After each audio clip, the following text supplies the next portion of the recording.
Los hombres condenaron a Dios a la muerte. Dios, en cambio, lo sentenció, por medio de su resurrección, a la inmortalidad. A cambio de sus golpes, Él les ofrece abrazos. Por sus insultos reciben bendiciones. Por la muerte, inmortalidad. Los hombres nunca mostraron tanto desprecio por Dios como cuando lo crucificaron. Y Dios nunca mostró tanto amor por la humanidad como cuando lo hizo resucitando. Los hombres querían hacer de Dios un mortal, pero Dios, por medio de su resurrección, concibió volverlos inmortales. El Dios crucificado resucitó y venció a la muerte. La muerte no es nada. La inmortalidad se apoderó del hombre y de todo su mundo.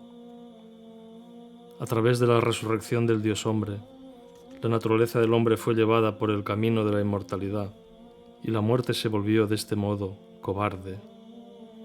Pues antes de la resurrección de Cristo, la muerte era algo temido por el hombre, pero después de la resurrección del Señor, el hombre se transformó en algo temible para la muerte. Si un hombre vive en la fe en Dios hombre resucitado, él vive más allá del alcance de la muerte, se vuelve inalcanzable para la muerte. La muerte es transformada en una alfombra bajo sus pies. ¿Dónde está, oh muerte, tu victoria? ¿Dónde está, oh muerte, tu aguijón? Así, cuando un hombre ante Cristo ofrece su último suspiro, pierde apenas la cáscara de su cuerpo, la cual vestirá nuevamente en el día de la segunda venida. Hasta la resurrección de Cristo, el Dios hombre, la muerte era la segunda naturaleza del hombre. La primera era la vida, la segunda era la muerte. El hombre se acostumbró a la muerte como algo natural, pero con la resurrección del Señor todo mudó. La inmortalidad se convirtió en la segunda naturaleza del hombre. Se cambió en algo natural para el hombre, en la medida que la muerte se volvía antinatural. Exactamente como antes de la resurrección de Cristo, era natural para el hombre ser mortal, ahora es natural que el hombre sea inmortal. Por medio del pecado, el hombre se hizo mortal y limitado. Por medio de la resurrección del Dios hombre, Él es inmortal y eterno. Precisamente en eso descansa el poder, el dominio y la omnipotencia de la resurrección de Cristo. Más allá incluso, sin la resurrección de Cristo no habría cristiandad. Entre los milagros, el mayor de todos es la resurrección del Señor. Todos los otros milagros provienen de la resurrección y giran en torno a ella.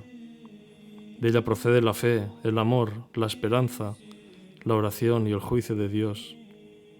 Los apóstoles fugitivos, aquellos que huirán lejos de Jesús cuando su muerte, volverán a Él con su resurrección. Y el centurión romano, cuando vio a Cristo resucitado de su tumba, confesó que Él era el Dios hombre. Fue de este modo como los primeros cristianos se volvieron cristianos, porque Cristo resucitó, porque Él dominó a la muerte. Esto es algo que ninguna otra religión tiene, es decir, la resurrección, lo que exalta a Cristo sobre todos los otros hombres, sobre todos los demás dioses. Es esto lo que de manera única e incuestionable muestra y prueba que Cristo es el único verdadero Dios y Señor de todos los mundos conocidos y desconocidos. A causa de la resurrección de Cristo, a causa de su dominio sobre la muerte, los hombres se convierten ahora y se convertirán en cristianos en el futuro. Toda la historia del cristianismo no es más que un único y mismo milagro, el milagro de la resurrección de Cristo, que está eternamente contenido en los corazones de los cristianos, día tras día, año tras año, era tras era hasta la próxima venida. El hombre nace verdaderamente no cuando su madre lo alumbra, sino cuando él comienza a creer en el Salvador resucitado, Cristo. En ese momento, él nace para la inmortalidad y la vida eterna, mientras que la madre trae al niño apenas para la muerte, apenas para la sepultura. La resurrección de Cristo es la madre de todos nosotros, cristianos, la madre de todos los que no morirán. Por medio de su fe en la resurrección de Cristo, el hombre nace de nuevo para la eternidad. Esto es imposible, cuestiona el incrédulo. Y el Dios hombre resucitado responde: todo es posible para quien cree. Y aquel que cree es el que con todo su corazón, con toda su alma y con todo su ser, vive de acuerdo con el Evangelio del Señor Jesús resucitado. Nuestra fe es la victoria en la cual dominamos a la muerte. Fe, esto es, en el Señor resucitado. ¿Dónde está, oh muerte, tu victoria? ¿Dónde está, oh muerte, tu aguijón? El aguijón de la muerte es el pecado. Por medio de su resurrección, el Señor arranca el aguijón de la muerte. La muerte es la serpiente y el pecado su aguijón. A través del pecado, la muerte inyecta su veneno en el cuerpo y en el alma de los hombres. Cuantos más pecados el hombre tiene, más poderoso es el aguijón, por la cual la muerte inyecta su veneno en él.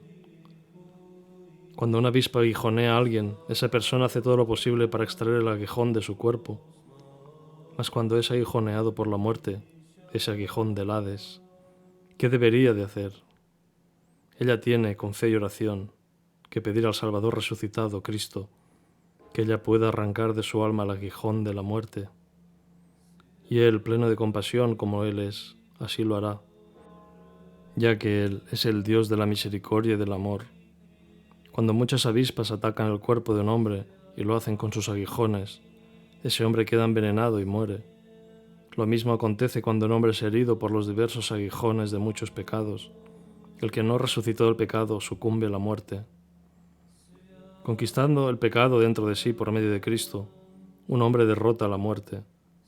Si un solo día pasó y usted no consiguió aún derrotar ni siquiera uno de sus pecados, vea que se volvió más mortal todavía. Si en cambio usted se libró de uno, dos o tres de sus pecados, usted se volvió enormemente renovado en aquello que jamás envejece, la inmortalidad y la eternidad. Nunca nos olvidemos que alguien que crea en Cristo implica que tiene que luchar incesantemente contra el pecado, el mal y la muerte.